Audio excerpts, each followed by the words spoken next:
Di suatu masa yang penuh kejayaan dan kehancuran, di tanah yang dijanjikan, kisah para raja terukir dalam lembaran waktu. Dari istana megah Yerusalem hingga reruntuhan yang dikuasai bangsa asing, suara para nabi bergema di antara tembok-tembok kota.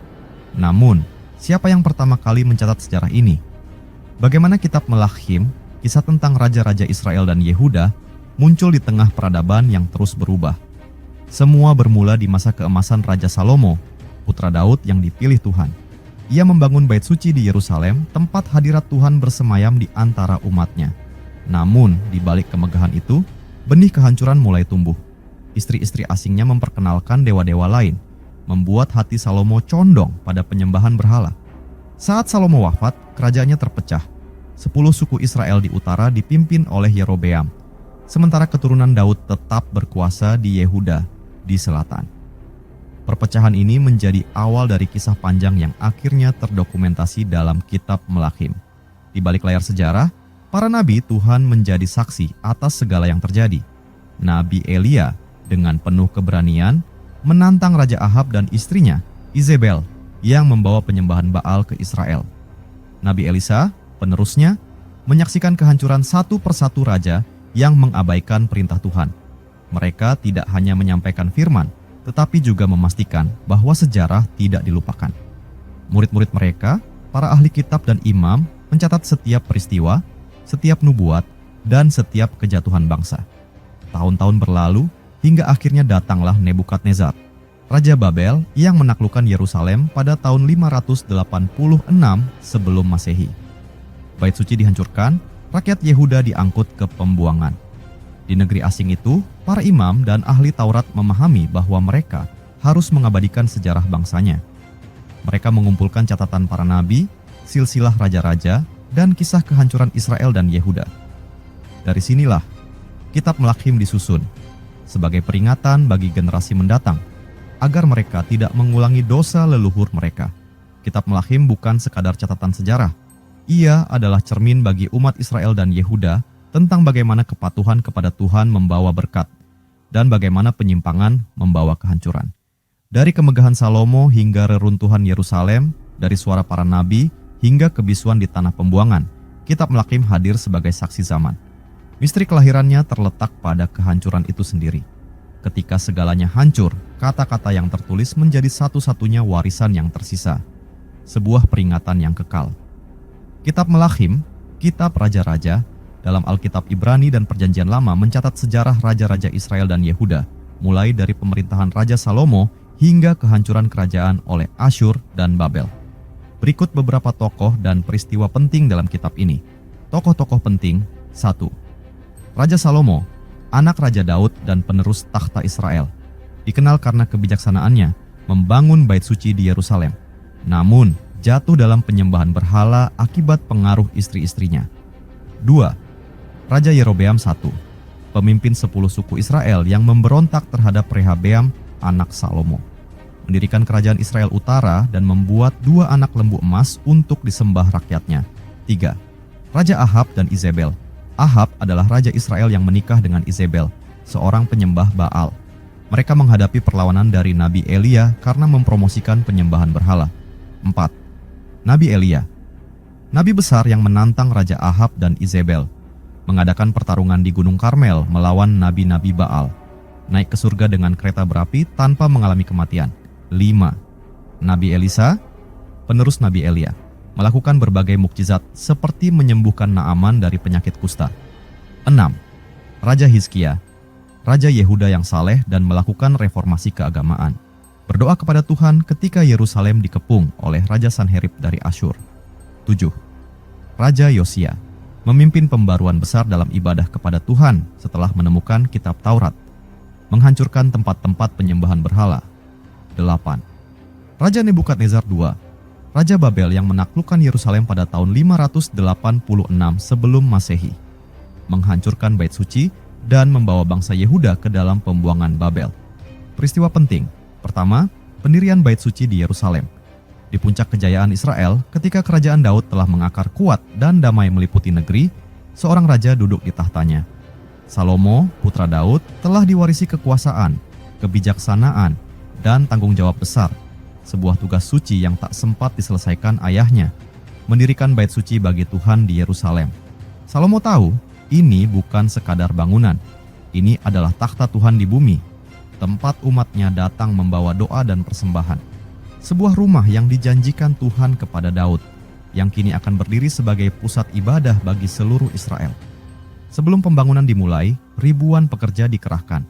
Tukang batu dari seluruh negeri dipilih, pemahat kayu terbaik dikirim dari Lebanon.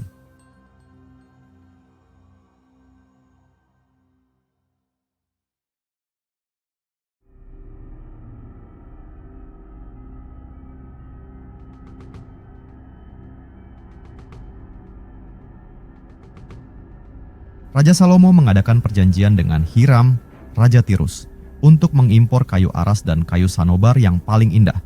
Gunung Moriah, tempat yang dipilih, mulai diolah.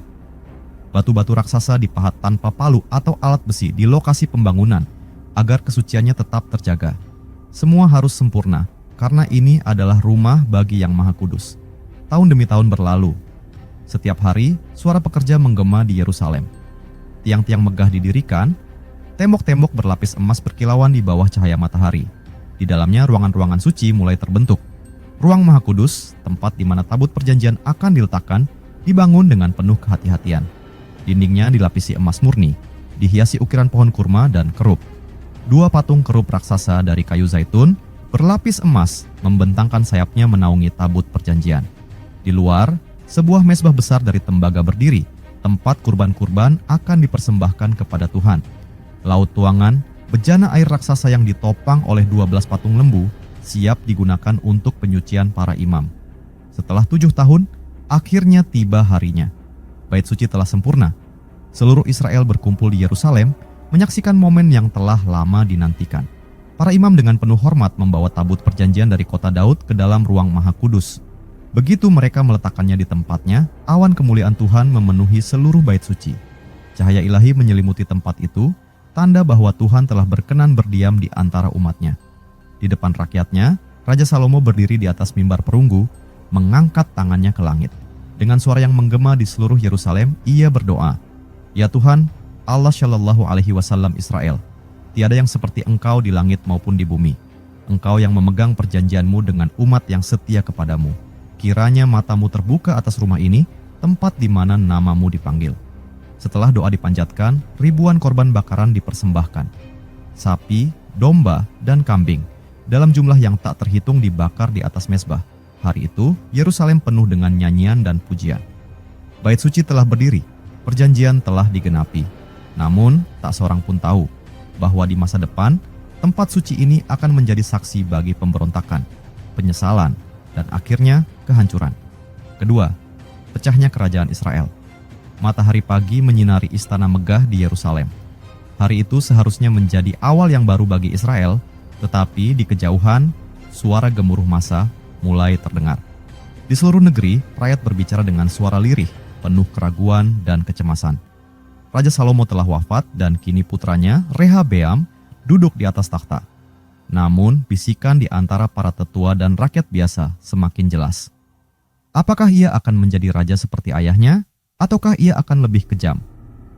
Tak ada yang tahu bahwa hari itu akan menjadi awal dari perpecahan terbesar dalam sejarah Israel.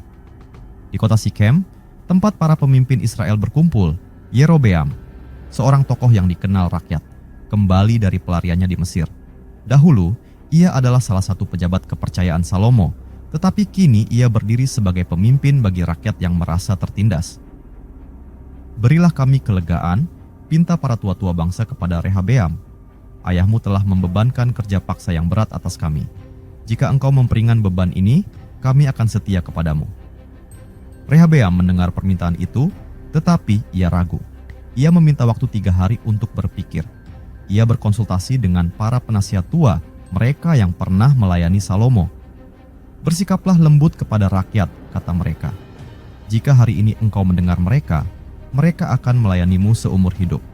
Namun, Rehabeam menolak kebijaksanaan mereka. Ia lebih memilih nasihat dari teman-teman mudanya, orang-orang yang tumbuh bersamanya di istana, yang tak mengenal kerasnya kehidupan rakyat jelata. "Jangan beri mereka kelonggaran," kata para penasihat muda itu. "Sebaliknya, tunjukkan kekuatanmu. Katakan kepada mereka, jari kelingkingku lebih besar dari pinggang ayahku. Jika ayahku membebani kalian dengan kuk yang berat, aku akan membuatnya lebih berat lagi." Rehabeam pun berdiri di hadapan rakyat dan menyampaikan jawabannya dengan angkuh dan kasar. Kata-katanya menggelegar di hadapan orang banyak, tetapi bukannya mendapatkan ketaatan, ia justru menyalakan api pemberontakan. Ketika rakyat mendengar keputusan sang raja, mereka marah. Di antara mereka, seseorang berteriak, "Kami tak lagi memiliki bagian dalam keluarga Daud. Pergilah, hai Israel, dan uruslah rumahmu sendiri." Dari satu teriakan, gelombang kemarahan menyebar. 10 suku Israel bangkit dan menolak Rehabeam sebagai raja mereka. Mereka memanggil Yerobeam dan menobatkannya sebagai raja atas Israel Utara. Rehabeam, yang masih berkuasa di Yerusalem, mencoba mengirim Adoram, pejabatnya, untuk meredam pemberontakan. Namun, rakyat yang sudah murka merajam Adoram hingga mati.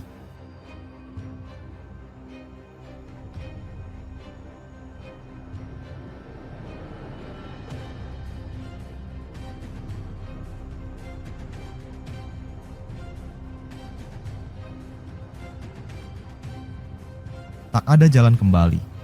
Kerajaan yang pernah bersatu di bawah Daud dan Salomo kini terbelah menjadi dua. Kerajaan Israel di utara dipimpin oleh Yerobeam. Kerajaan Yehuda di selatan tetap diperintah oleh Rehabeam, keturunan Daud. Rehabeam berusaha mengumpulkan pasukan untuk merebut kembali Israel, tetapi Tuhan mengirim seorang nabi, Semaya, untuk memperingatkan. "Jangan berperang melawan saudara-saudaramu. Perpecahan ini berasal dariku." Dengan hati yang berat, Rehabeam membatalkan rencana perang. Namun, meskipun pedang tidak dihunus, luka perpecahan itu tidak pernah sembuh. Yerobeam, yang kini menjadi raja Israel, merasa cemas. Ia takut rakyatnya akan kembali ke Yerusalem untuk beribadah di Bait Suci dan akhirnya berpaling kembali kepada keturunan Daud. Maka, ia melakukan kesalahan besar. Ia membangun 2 anak lembu emas di Betel dan Dan, serta berkata kepada rakyatnya, "Inilah Allah Shallallahu Alaihi Wasallammu, hai Israel, yang telah membawa engkau keluar dari Mesir." Dengan itu, Israel tersesat dalam penyembahan berhala. Sejak hari itu, kerajaan yang pernah berjaya di bawah Daud tak pernah kembali bersatu. Sejarah mencatat perpecahan ini sebagai awal dari ketidakstabilan, kehancuran, dan akhirnya pembuangan. Apa yang dimulai dengan keangkuhan seorang raja berakhir dengan kehancuran seluruh bangsa.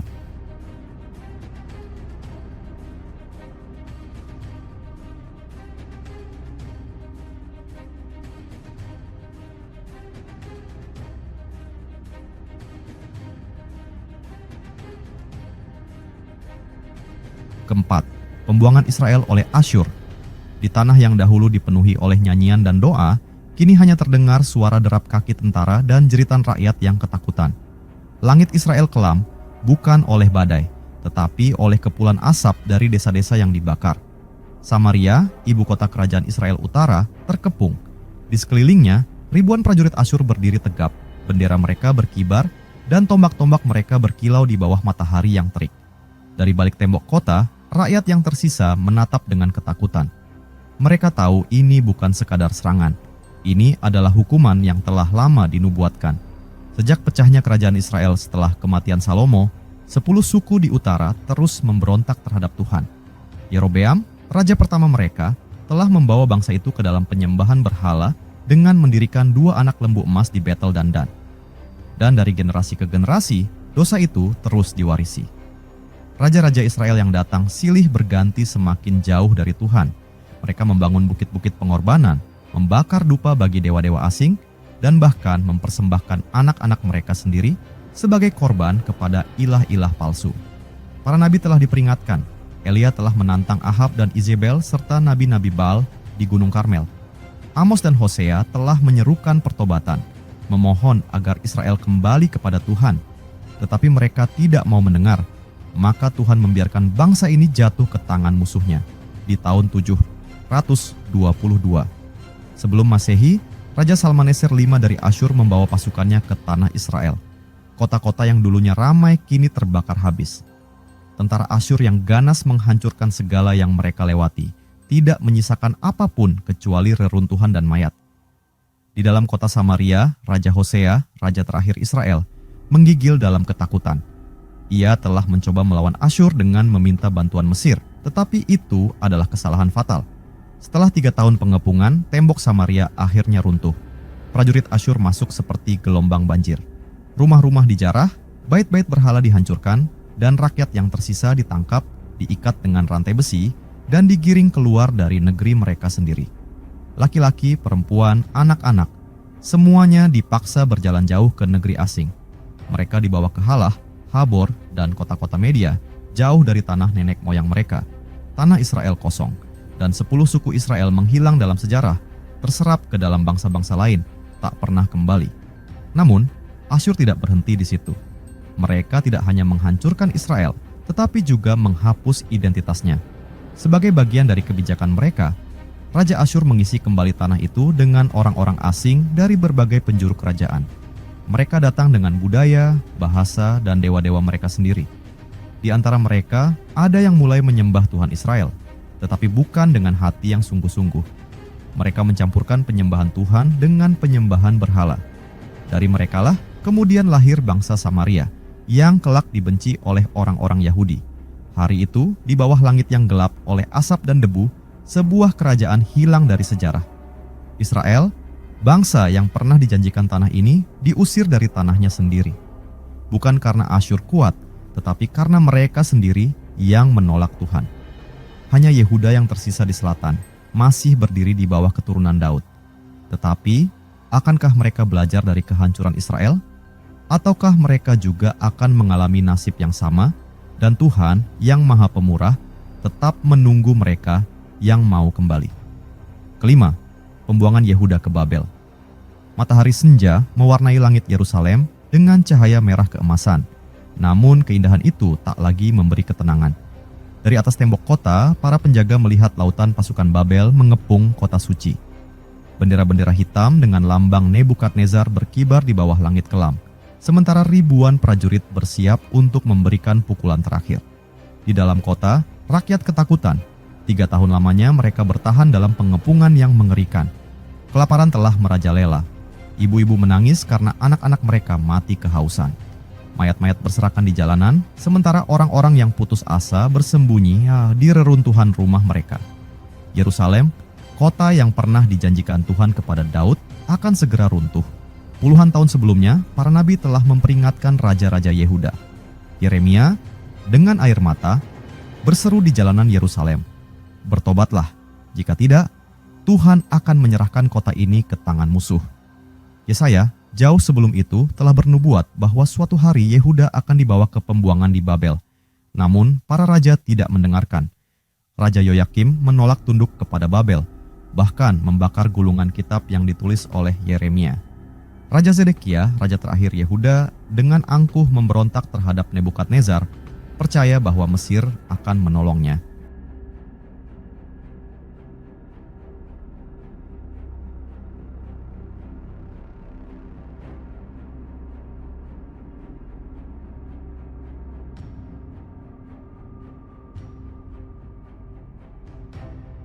Tetapi Mesir tidak datang, dan kini Babel telah datang untuk menghancurkan mereka, tahun 586 sebelum Masehi. Pagi itu, suara tanduk perang terdengar di seluruh kota. Tembok yang telah lama retak kini runtuh dihantam Ariat besar. Prajurit Babel menyerbu masuk, pedang mereka berkilau dalam cahaya matahari. Tangisan dan jeritan memenuhi udara. Mereka membunuh tanpa ampun, menebas siapapun yang melawan. Di bait suci, para imam berusaha melindungi mezbah, tetapi mereka diseret keluar dan dibunuh di depan rakyat. Di istana, Raja Zedekia berusaha melarikan diri di tengah kegelapan malam. Ia dan anak-anaknya berlari melewati celah di tembok kota, mencoba kabur ke padang gurun. Tetapi mata-mata Babel melihatnya. Ia ditangkap dan dibawa ke hadapan Nebukadnezar. Di depan matanya, anak-anaknya dibunuh satu persatu. Pemandangan terakhir yang akan dilihatnya sebelum matanya sendiri dicungkil oleh prajurit Babel. Dengan rantai besi di tangannya, ia diseret ke Babel sebagai tawanan. Di atas Bukit Sion, bait suci yang didirikan oleh Salomo, tempat di mana Tuhan berdiam, kini menjadi sasaran terakhir. Prajurit Babel membakar tiang-tiang emasnya, merobohkan temboknya, dan menjarah semua harta yang tersisa. Tabut perjanjian telah lama hilang, tetapi segala bejana perak dan emas diangkut ke Babel. Api besar membakar tempat suci itu, menjulang tinggi di langit malam, seakan-akan Tuhan sendiri telah meninggalkan rumahnya. Setelah kehancuran Yerusalem, ribuan orang Yehuda diikat dengan rantai dan digiring keluar dari tanah air mereka. Di sepanjang perjalanan ke Babel, mata mereka yang berlinang air mata terus menoleh ke belakang, ke kota yang kini hanya tinggal abu. Di antara para tawanan, Nabi Yeremia berdiri diam, menyaksikan semuanya dengan hati hancur. Ia telah memperingatkan bangsanya, tetapi mereka tak mendengarkan. Sementara itu, di Babel, di tepian sungai Efrat, para tawanan Yehuda duduk dan menangis, mengingat rumah mereka yang telah tiada. Di tepi sungai Babel, kami duduk dan menangis, ketika kami mengingat Sion. Mazmur 137 ayat 1, tanah perjanjian telah hilang, Yerusalem telah jatuh, dan Yehuda telah diasingkan untuk tinggal di tanah asing selama 70 tahun. Namun, meskipun mereka diasingkan, Tuhan tidak melupakan umat-Nya. Nabi Yeremia telah menyampaikan janji Tuhan. Aku akan membawa kamu kembali. Setelah 70 tahun, aku akan mengumpulkan kamu kembali ke tanahmu. Di tengah kehancuran, janji itu menjadi satu-satunya pengharapan mereka. Dan suatu hari, janji itu akan digenapi.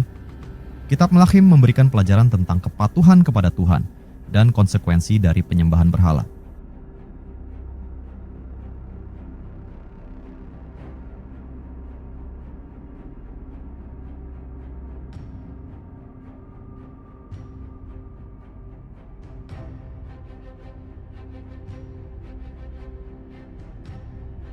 Di sebuah ruangan sunyi, jauh dari hiruk-pikuk dunia modern, lembaran-lembaran tua tersimpan dalam barisan rak kayu yang berdebu. Cahaya redup lilin menerangi gulungan-gulungan naskah yang telah berusia ribuan tahun. Inilah tempat di mana sejarah bertahan melawan waktu, di dalam lemari besi perpustakaan kuno, di balik tembok batu yang tak tersentuh oleh tangan sembarangan. Namun, di manakah kitab Melahim sekarang? Untuk menemukan jawabannya, kita harus kembali ke masa di mana kitab ini pertama kali ditulis. Melahim, yang dalam bahasa Ibrani berarti raja-raja, adalah bagian dari naskah kuno yang menyimpan kisah para penguasa Israel dan Yehuda, kerajaan-kerajaan yang naik dan jatuh dalam ketetapan ilahi. Kitab ini, yang kini dikenal dalam Alkitab sebagai satu raja-raja dan dua raja-raja, dahulu adalah satu kesatuan yang tak terpisahkan. Dahulu, para juru tulis menyalinnya dengan teliti, kata demi kata, menggunakan bulu pena yang dicelupkan ke dalam tinta hitam. Mereka duduk di ruang-ruang sunyi, berhadapan dengan gulungan perkamen, memastikan bahwa setiap aksara dituliskan tanpa celah. Gulungan ini kemudian disimpan di antara naskah-naskah suci lainnya, di rumah ibadah dan akademi para rabi. Namun, waktu adalah penguasa yang tak kenal ampun. Ketika bait suci di Yerusalem dihancurkan oleh bangsa Babel pada tahun 586 sebelum Masehi, banyak naskah suci hilang dalam kobaran api. Para imam dan orang bijak yang berhasil selamat membawa serta gulungan-gulungan yang tersisa menyelamatkannya dari kehancuran total. Mereka membawanya ke negeri asing, ke tempat pengasingan di Babel, di mana kata-kata Tuhan tetap hidup dalam bisikan dan pengajaran mereka. Tahun-tahun berlalu, bangsa Israel kembali ke tanah air mereka. Namun, dunia telah berubah. Hukum-hukum Musa dan kisah para raja tidak lagi hanya dihafal oleh segelintir orang terpilih, tetapi mulai disalin ulang dan dipelajari di rumah-rumah ibadah serta sekolah-sekolah rabi. Disinilah kitab Melahim tetap hidup, dalam bentuk yang kita kenal sekarang sebagai bagian dari tanah kitab suci orang Yahudi. Ketika dunia memasuki zaman baru, naskah-naskah ini tetap bertahan. Dalam tradisi Yahudi, kitab ini menjadi bagian dari Nevi'im, kelompok kitab para nabi, dan terus diajarkan di antara orang-orang bijak. Dalam tradisi Kristen, kitab ini menjadi bagian dari Perjanjian Lama, terbagi menjadi satu raja-raja dan dua raja-raja, diterjemahkan ke dalam bahasa Yunani dalam Septuaginta, lalu ke bahasa Latin dalam Vulgata, hingga akhirnya menyebar ke seluruh dunia. Namun, meski teksnya tetap ada dalam berbagai terjemahan, di manakah gulungan asli kitab Melahim? Mungkin di suatu tempat yang tersembunyi, di dalam genangan pasir yang tak terganggu di Qumran, di antara sisa-sisa perpustakaan para Esseni, masih ada potongan-potongan perkamen yang mengandung bagian dari kitab ini. Mungkin di rak-rak tersembunyi di perpustakaan Vatikan, terkunci di balik pintu besi yang hanya dapat diakses oleh segelintir orang terpilih. Atau mungkin lebih dari sekadar tinta di atas perkamen, kitab Melakhim hidup dalam hati mereka yang masih mencari hikmah di dalamnya. Kini, setiap kali seseorang membuka Alkitab atau menggulir teks digital di layar mereka, kitab Melakhim masih berbicara tentang raja yang bijak dan yang lalim, tentang nabi yang menentang kejahatan, tentang bangsa yang jatuh dan bangkit kembali. Sejarah yang tersimpan di dalamnya bukan sekadar catatan masa lalu, tetapi kisah yang terus bergema hingga hari ini. Jadi, di manakah kitab Melakhim sekarang? Ia ada di dalam kitab suci. Ia ada dalam perpustakaan kuno. Ia ada dalam setiap pembaca yang merenungkannya. Dan selama masih ada mereka yang mencari kebenaran, kisahnya akan tetap hidup, menantang waktu, dan menggema sepanjang zaman.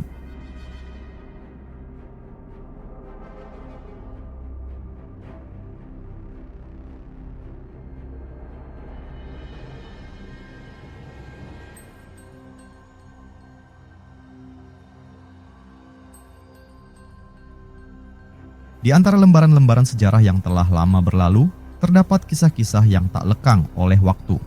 Kisah tentang kebangkitan dan kejatuhan para raja, tentang kebijaksanaan dan kebodohan, tentang keimanan dan pengkhianatan.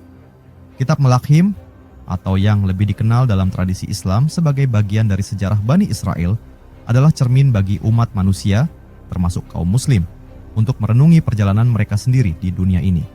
Bagi seorang muslim, setiap kisah dalam sejarah bukan sekadar catatan masa lalu, tetapi juga peringatan dan pelajaran yang harus dipahami dengan hati yang terbuka.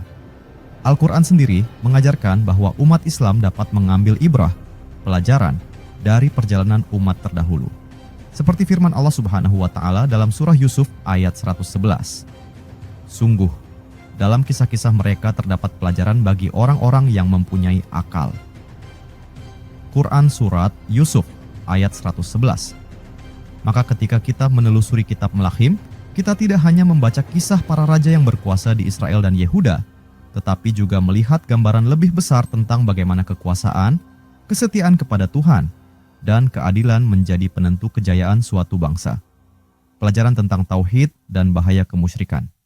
Dalam kitab Melakhim diceritakan bagaimana Nabi Sulaiman, dikenal dalam Islam sebagai Nabi Sulaiman, memimpin dengan keadilan dan kebijaksanaan yang diberikan oleh Allah Subhanahu wa Ta'ala. Namun, setelah wafatnya, bangsa Israel terbagi dan banyak dari mereka mulai menyimpang, menyembah berhala, serta melupakan ajaran tauhid. Kisah ini mengingatkan kaum muslim akan pentingnya menjaga keimanan kepada Allah Subhanahu wa Ta'ala tanpa terjerumus dalam kemusyrikan. Islam sangat menekankan tauhid sebagai inti dari ajaran agama, sebagaimana yang disampaikan dalam surah Al-Ikhlas. Katakanlah, Muhammad, dialah Allah Subhanahu wa Ta'ala yang Maha Esa. Quran Surat Al-Ikhlas ayat 1. Dari kitab Melakhim, kita melihat bagaimana bangsa yang dahulu mendapatkan banyak berkah, akhirnya mengalami kehancuran karena meninggalkan tauhid. Hal ini menjadi peringatan bagi umat Islam agar senantiasa menjaga kemurnian akidah dan tidak terpengaruh oleh penyimpangan dunia. Kebangkitan dan kejatuhan sebuah bangsa. Kisah dalam kitab Melakhim juga menunjukkan bahwa sebuah bangsa tidak akan bertahan hanya dengan kekuatan militer atau kekayaan, tetapi dengan keadilan dan kepatuhan kepada hukum Tuhan. Ketika para raja berpegang teguh pada hukum ilahi dan berlaku adil, kerajaan mereka makmur. Namun, ketika mereka mulai zalim dan menyimpang, kehancuran pun datang. Al-Quran telah mengingatkan, dan jika penduduk negeri beriman dan bertakwa, pasti kami akan melimpahkan kepada mereka berkah dari langit dan bumi. Quran Surat Al-A'raf ayat 96. Ini adalah pelajaran besar bagi kaum muslim, baik dalam kehidupan pribadi maupun dalam kepemimpinan. Sebuah bangsa tidak akan jaya hanya karena kekuatan materi, tetapi harus didasarkan pada ketakwaan dan keadilan. Peran para nabi dalam meluruskan umat. Di dalam kitab Melakhim, kita membaca kisah Nabi Elia, Ilyas dalam Islam, dan Nabi Elisa, Ilyasa, yang berusaha mengingatkan kaum mereka agar kembali kepada Allah Subhanahu wa Ta'ala. Mereka menghadapi perlawanan, diabaikan, bahkan dikejar oleh penguasa zalim, tetapi mereka tetap teguh dalam menjalankan misi kenabian. Dalam Islam, para nabi diutus untuk membawa umat manusia ke jalan yang benar. Kisah-kisah dalam kitab Melakhim sejalan dengan konsep dalam Islam bahwa dakwah memerlukan keteguhan hati dan kesabaran. Allah Subhanahu wa Ta'ala berfirman dalam Al-Quran, dan sungguh telah didustakan pula rasul-rasul sebelum engkau, tetapi mereka bersabar terhadap pendustaan dan penganiayaan yang dilakukan terhadap mereka, sampai datang pertolongan kami kepada mereka. Quran Surat Al-An'am ayat 34. Dari kisah ini, kaum muslim diajak untuk tidak menyerah dalam menghadapi ujian hidup, terutama dalam mempertahankan iman dan menyebarkan kebaikan. Kesimpulan, sebuah cermin untuk kaum muslim. Kitab Melahim bukan hanya catatan sejarah, tetapi juga cermin bagi kaum muslim untuk melihat bagaimana keimanan dan amal perbuatan dapat menentukan nasib sebuah bangsa. Islam mengajarkan bahwa sejarah bukan sekadar untuk dibaca, tetapi untuk direnungi dan dijadikan pedoman agar umat tidak mengulangi kesalahan yang sama. Dari kitab ini, kita belajar bahwa 1. Tauhid adalah inti dari kejayaan umat dan kemusyrikan membawa kehancuran. 2. Keadilan dan ketakwaan adalah kunci keberkahan sebuah bangsa, bukan sekadar kekuatan duniawi. 3. Para nabi menghadapi tantangan besar dalam dakwah, tetapi mereka tetap teguh, mengajarkan kita untuk bersabar dalam perjuangan. Sebagai muslim, kita diajak untuk tidak hanya membaca kisah-kisah ini sebagai dongeng masa lalu, tetapi melihatnya sebagai pelajaran untuk masa kini dan masa depan. Sebab, di setiap kisah yang Allah Subhanahu wa Ta'ala izinkan untuk tetap bertahan, ada hikmah yang menanti untuk dipahami.